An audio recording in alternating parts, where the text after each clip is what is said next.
Hi, I'm John Corelli, and welcome to CrewTimer, developed and maintained by Engel. This training video is meant for volunteers or regatta organizers who are planning on using CrewTimer as the timing system at an upcoming head race. I'll post a link to my other training video that includes an introduction and use of the mobile app, as well as how to use CrewTimer for a sprint race.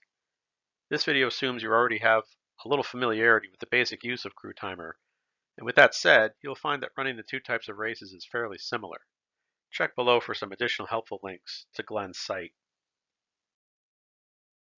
CrewTimer has been used at several sprint and head races. From Jacksonville to Nashville and to San Diego and beyond, CrewTimer has been used not only in Florida, but in many venues across the country, large and small, including the Head of the Charles in Boston. If you're already familiar with CrewTimer, welcome back. This should be a refresher of sorts. And if you're new to CrewTimer, watch the video and feel free to ask any questions that may come up. And be assured the system is very easy to use and very forgiving in the recovery of any mistakes or issues that can arise. Let's go through a quick review of the architecture. CrewTimer is a mobile application that runs on a device at the starting line as well as the finish line, with a cloud-based back-end that keeps everything in sync, including the results page on the CrewTimer website. As long as you have some connection to the internet, it all runs seamlessly. So a basic configuration would be to have a person with a mobile device at the starting line and the finish line. Because we're talking head races here, you can optionally add intermediate timing stations along the race course if you're looking to provide additional timing waypoints for your regatta. The Google Cloud Services keeps everything in sync, including the results page. We'll stick to the basic configuration for now, but keep in mind that for each timing station that you add to your race course, you should plan on sufficient staffing to properly run the station. Let's start up the CrewTimer app by locating and tapping on the CrewTimer icon. When you first start it up, you'll be presented with a configuration screen that lets you change the race day and timing position depending on how you have the regatta configured on the CrewTimer admin page. We'll leave everything like it is, so I'll just tap OK to continue. The layout of the app is exactly the same for head races as it is for sprints. The running wall clock time is shown at the top, and this region shows a history queue of boats that have been assigned times already. The Add Split button captures a time. Double tapping on this icon will access the configuration screen, which is what we saw when I started the app. This icon also shows the timing station this device is set up for. For example, if you're working the starting line, you should see a green checkered flag with the word START next to it. Recall that the yellow bars show the event name and scheduled time. Below the event name is a group of bound numbers that are scheduled to be in this event. This region is also scrollable. And note that next to the event name identifies this race as a head race. With the race set up this way, each bound number is an independent button at the starting line. The job at the starting line of a head race is just slightly different to a sprint race, but you still have two basic tasks. Capture a time when each bow comes through the starting chute, and assign that captured time to the bow number that just passed through. This is considered a two-step timing mode and takes the pressure off assigning times to bow numbers immediately. There's really no rush, as captured times will remain in the queue until you get around to assigning them. For this reason, it's the recommended mode of timing, as things can get hectic on the water during a head race.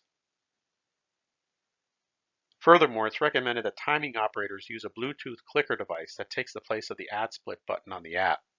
This makes timing much easier, as you won't have to look down at the device to tap on the soft button. Bluetooth clickers are available from the CrewTimer store.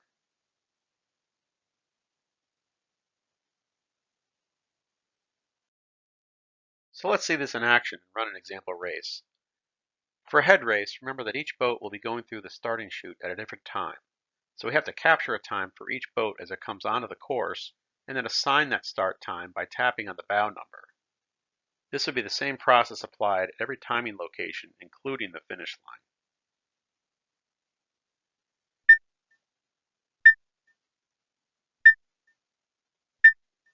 Four boats are on the course, 4 times have been captured. And that notification is just a reminder to let us know that there are times that need to be assigned. And now we can just tap on the bow numbers to assign them in the same order. At all timing stations, start, finish, or any intermediate location, it's important you have additional personnel staffing those points.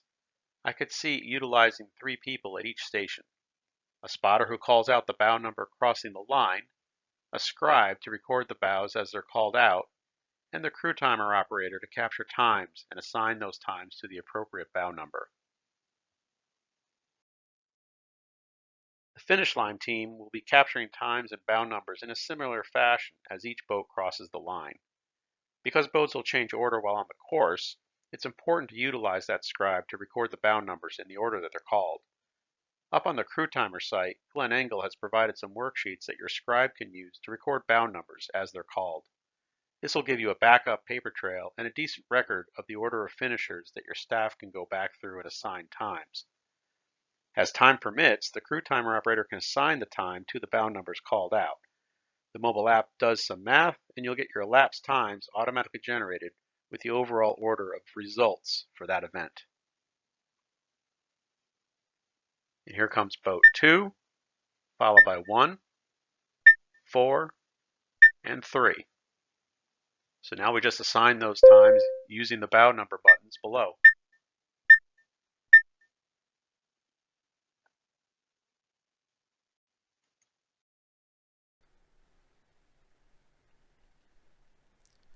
So let's take a look at some what-if scenarios that can arise. CrewTimer is very forgiving and gives you the options to recover from almost anything that can occur out on the course. For example, if boats are really tight, you might hit the trigger one too many times, which will capture an extra time. So let's say we have 2 boats coming into the finish area, bow 5 and 6, but we hit the trigger a 3rd time. We want to get rid of that 3rd time, which is a spurious capture. To do that, all we have to do is tap on the trash can and delete the time.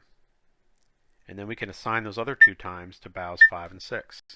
And we're back in sync.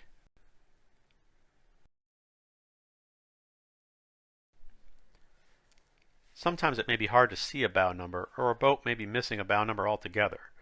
This is an example where you use the question mark to consume the captured time so you can continue assigning times.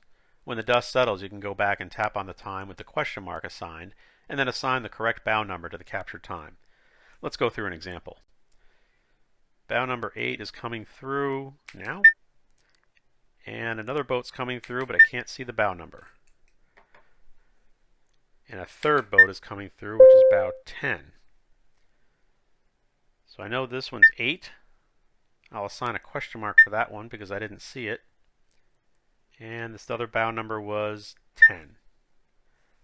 Now that the race is through and I have some time, I can go back to this question mark time and assign the bow number, which is bow number 9 in this case.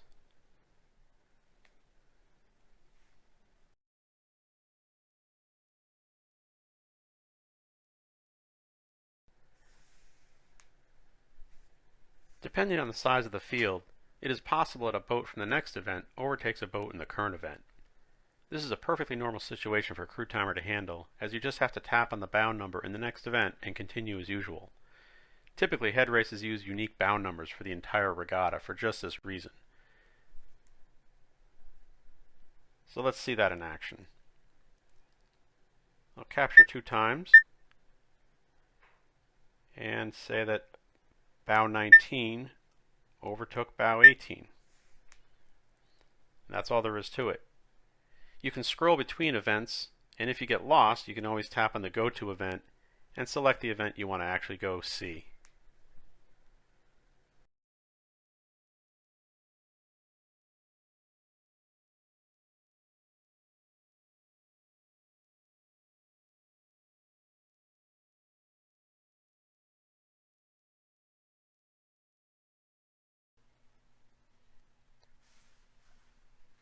To assess penalties inside CrewTimer, all you have to do is a long press on the bow number that you want to assess the penalty to.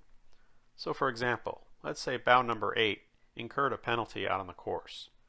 So we just long press that bow number, and that'll bring up the penalty action window. From that, we can tap on the pull down and select from the penalty list that comes up.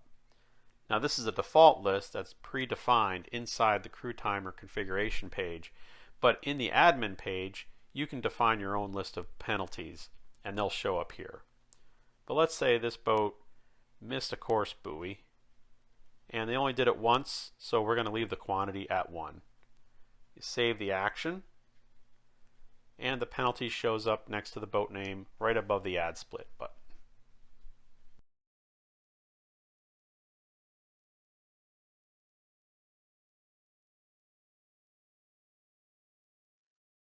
Thanks again for watching. I hope this was helpful in giving you a better idea of how CrewTimer works and how you'll use it for an upcoming race. Again, feel free to reach out with any questions you might have. And we'll see you at the races.